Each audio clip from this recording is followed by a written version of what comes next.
એ તો મારા ભાઈડાને વાત કરી ભાઈ કે આજ તો આપણા પાસે પૈસા નહીં, આજ તો બજારમાં જવાનું થયું. ઘરમાં દહીં લઈને અવાજ આવ્યો. મેં કીધું આ શું કર્યું? તો મને કહે મેં તો ગલ્લો ફોડી નાખ્યો. હું કહું કેમ ગલ્લો ફોડી નાખ્યો? કે તમારી જોડે પૈસા નહોતા એટલે ગલ્લો ફોડી નાખ્યો. હું કહું અરે યાર ગાંડી ફોડાતો છે. પછી બી સાઈડમાં બેહારી ભાઈ મેં તો પૈસા ગણવા લાગ્યો. હા મોય 100ની 50-50ની 20ની નોટો. હું તો ગલ્લો જોઈને કીધું હા ચલો સારુંથી ફોડી નાખ્યો. અમે બજારમાં જઈને આજે વાપરી નાખીએ.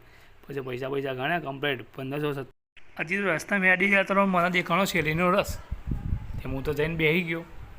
એટલે ભાઈને કીધું 2 શેરડીના રસ બનાવજે. મને કે બેહો હાલ જ બનાવી દઉં. હું કેટલા પૈસા કે પૈસા શું કરવા એ તમે બેહો હું હાલ જ બનાવીને આવું છું. મેં કીધું બરાબર છે. અમારા માટે તો ભાઈ 2 શેરડીના લોબો હોઠા અંદર ઘાલ્યા પછીમાં રસ બનાવવા લાગ્યો. હા મેં કીધું આજ તો મજા આવશે રસ પીવાની. પછી એ મોટું ભરીને આવ્યો અને પહેલાં તો દાબીને જગબગ ભરીને આવ્યો ભાઈ ગ્લાસનો. ને પછી હવે 2 ગ્લાસ ભરશે દાબી 1 ગ્લાસના ખાલી 20 રૂપિયા. અને 2 ગ્લાસ ભરીને મસ્ત ભાઈ દાબીને ભર્યા.